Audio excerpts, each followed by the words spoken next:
Bonjour à toutes, bonjour à tous. C'est pour moi un plaisir que de vous retrouver comme chaque soir pour un nouveau journal sur 8 Mont-Blanc. Tout de suite, voici les titres qui font l'actualité de ce jeudi 21 septembre 2023. La robotique au service de la médecine est désormais une réalité qui permet aux chirurgiens comme aux patients d'aborder les opérations avec davantage de confort.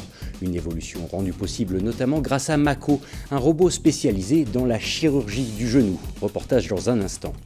Et puis nous irons prendre l'air à l'occasion des 50 ans de la Coupe Icar. Le plus grand rassemblement mondial du vol libre a débuté cette semaine. Une grande fête mais également un carrefour économique de premier ordre pour la filière. Nous le verrons. Avec plus de 500 poses de prothèses de genoux par an, l'hôpital privé Pays de Savoie, situé à Annemasse, a fait de cette pratique l'une de ses spécialités.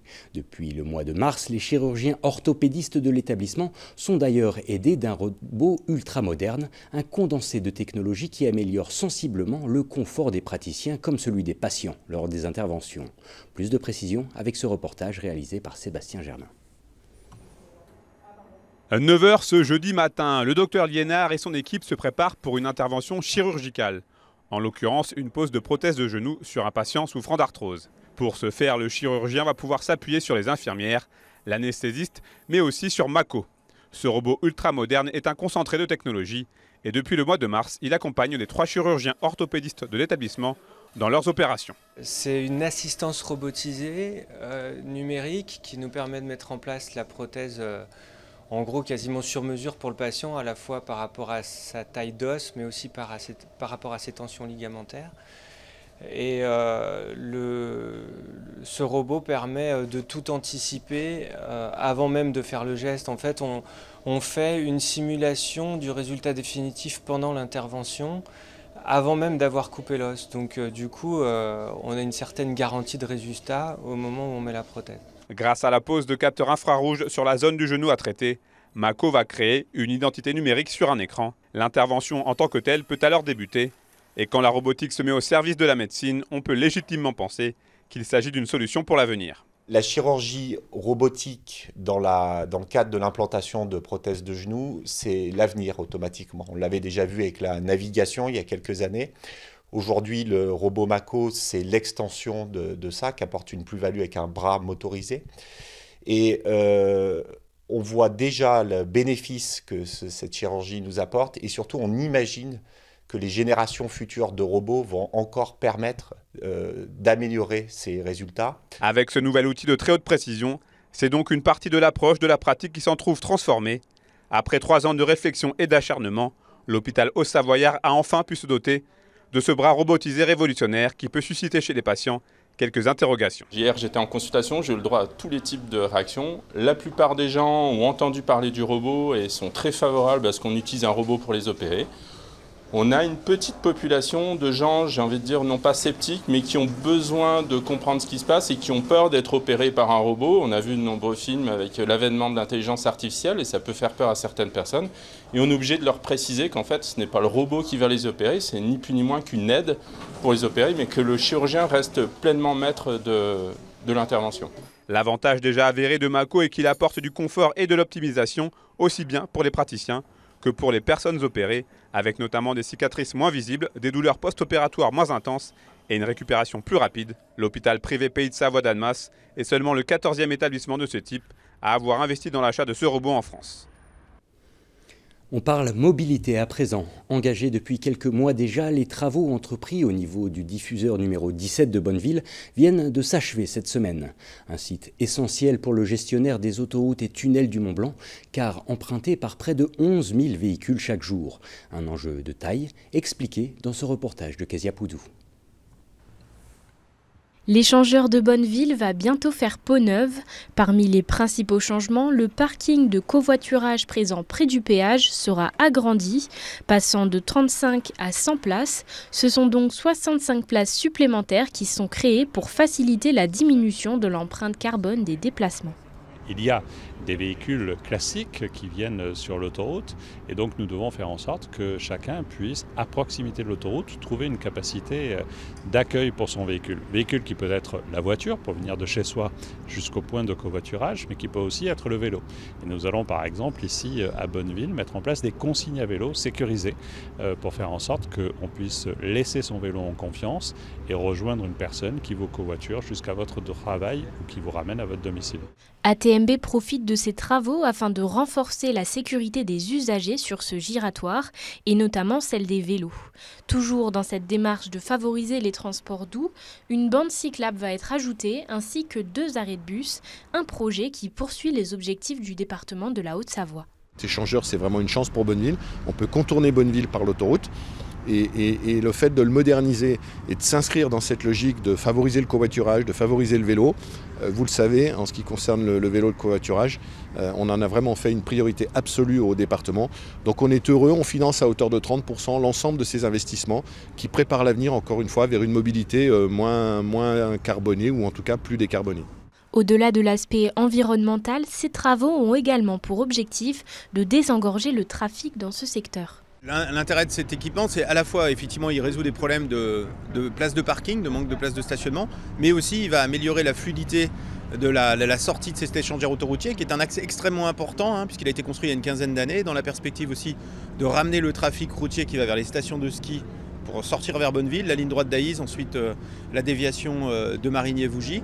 Et donc on a de plus en plus de véhicules. Et malheureusement, aujourd'hui, à certaines heures, notamment aux heures de pointe, on a des véhicules qui ne peuvent plus rouler, qui sont pris dans des bouchons. Et donc on a un réseau qui est saturé. Des travaux représentant près de 2,5 millions d'euros qui devraient prendre fin en mars 2024. Je vous l'évoquais en titre, le parapente, le deltaplane ou même le cerf-volant ou encore le boomerang. Toutes ces disciplines font partie de la grande famille du vol libre. Une tribu qui se regroupe chaque année dans le village isérois de Saint-Hilaire-du-Touvet à l'occasion de la Coupe Icare. Un événement unique qui rassemble des pilotes venus de la terre entière et qui fête cette année ses 50 ans. Une date à ne pas manquer donc, surtout pour les professionnels de la discipline, comme vous allez le constater avec ce reportage. Voilà 50 ans que le vol libre est fêté sur les balcons du Grésivaudan. Un demi-siècle de ferveur porté par les passionnés et par les acteurs de la filière, tous rassemblés en un même lieu pour la Coupe Icare. Un événement sans pareil qui a débuté cette année par un moment privilégié entre les constructeurs et les clients. La Coupe Icare, c'est un événement incontournable pour les professionnels de toutes les activités du vol libre. C'est l'endroit où il faut être. Clairement, ça existe depuis 50 ans et la façon dont c'est organisé et ce que ça représente, c'est incontournable. Une marque qui n'est pas présente ici, ça pose des questions. Depuis 3 ans maintenant, Icare Test est effectivement présent, le mardi et mercredi, et qui est destiné aux pilotes et aux pilotes uniquement, qui peuvent essayer effectivement du matériel et qui peuvent échanger directement avec les fabricants de tout leur matériel. Et ensuite, il y a le salon des exposants qui est la continuité de cet Icare Test et qui s'adresse à la fois aux volants et aux futurs volants. Avant l'arrivée de la grande majorité des festivaliers, estimés à 90 000 cette année encore, ce sont donc les fabricants de voiles, de sellettes et d'équipements qui ont pris possession de l'aire de décollage. Mais bien loin de rendre la manifestation mercantile, il s'agit tout d'abord de recréer des liens entre pilotes. On appelle ça une fête, un peu c'est la fête du vol libre, mais on se retrouve tous, alors on se croise sur différents salons à l'étranger, des fois en France, on se croise tout le temps, toute l'année, on est en relation quand même, plus ou moins proche, mais là le fait de se retrouver, on est vraiment dans le même bateau tous ensemble, et on partage un peu en plus les mêmes clients, les mêmes passionnés de vol libre, on a les mêmes questions, donc forcément on avance ensemble. Et on a beau être concurrents sur le papier, mais franchement on partage de bons moments ensemble. Une occasion en or pour de nombreux passionnés d'essayer du matériel avant de l'acheter. Une phase de test, bien entendu encadrée et sécurisée par les équipes en place. Les risques ne sont pas forcément trop sur la découverte du matériel parce que les constructeurs prêtent du matériel en conséquence et en connaissance du niveau des pilotes. Donc là-dessus, on n'a pas trop de soucis. Là où on est plutôt vigilant, c'est surtout des pilotes qui peuvent venir de l'étranger d'ailleurs, qui n'ont des fois pas l'habitude de voler en montagne, qui ne connaissent pas forcément le site. Donc c'est là-dessus qu'on est vigilant pour éviter des prises de risques importantes. On a des gens sur le décollage qui sont des référents sécurité, qui sont des moniteurs du coin, comme moi d'ailleurs, mais qui eux sont là pour s'assurer qu'au niveau aérologique, tout ça, on n'ait pas de soucis derrière. Ouais. Une véritable armée de l'ombre de près de 1300 bénévoles, tout simplement indispensables à l'organisation d'un tel événement. Après les professionnels, c'est bien sûr le grand public qui est attendu autour des nombreux spectacles et animations qui rythmeront cette 50e édition de la Coupe Icare. Une belle rencontre à présent. Cynthia Leduc et Marvin René sont des sprinteurs professionnels. En couple dans la vie privée, tous deux s'entraînent chaque jour pour espérer disputer les prochains Jeux Olympiques de Paris 2024. Récemment licenciés au club d'athlétisme d'Annecy, ils se préparent à la plus grande échéance de leur carrière. Lucas Ruche les a d'ailleurs rencontrés à l'occasion d'un de leurs entraînements. Regardez. D'un côté, Marvin René, 28 ans, vice-champion d'Europe du 4x100 mètres en 2016, et multiple champion de France du 60 mètres. De l'autre côté, Cynthia Leduc, 26 ans, récente championne de France du 60 mètres et vice-championne de France du 100 mètres. Marvin et Cynthia se sont rencontrés sur la piste. Ensemble, ils forment un couple depuis 5 ans. Ils ont récemment rejoint le club d'athlétisme d'Annecy. Tous les jours, ils s'entraînent avec un seul et même rêve, celui de disputer les prochains Jeux Olympiques de Paris 2024. Pour remplir leurs objectifs, le couple peut compter sur le soutien de Willy Antonio, leur entraîneur.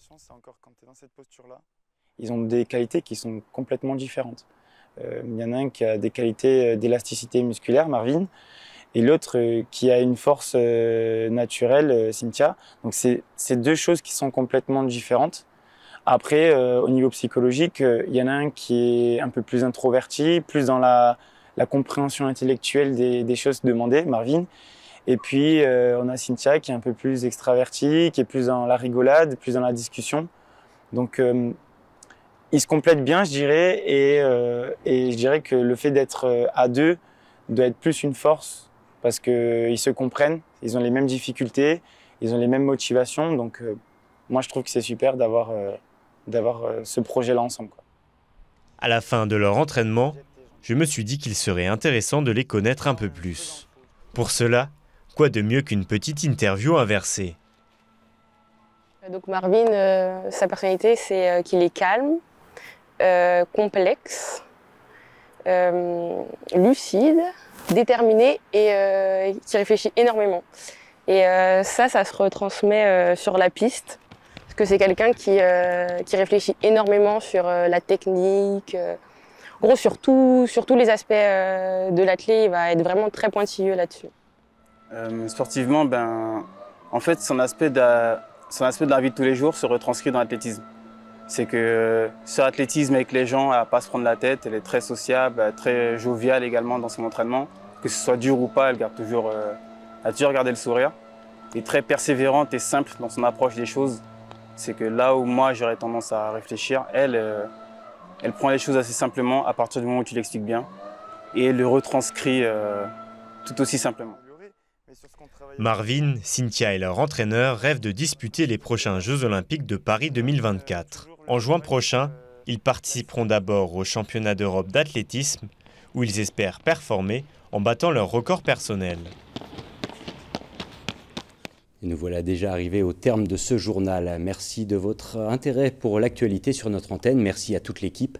Ne bougez pas car dans un instant, Thierry Paulme prend le relais pour la météo. Après quoi, vous retrouverez une rediffusion de votre magazine L'Aparté de la Rédac au cours duquel vous pourrez découvrir ou redécouvrir l'association des jeunes Savoyards engagés pour le développement des énergies renouvelables. Quant à moi, je vous retrouve demain à 18 h pour le dernier journal de la semaine. Mais en attendant, je vous souhaite une très belle soirée avec nos programmes. À bientôt.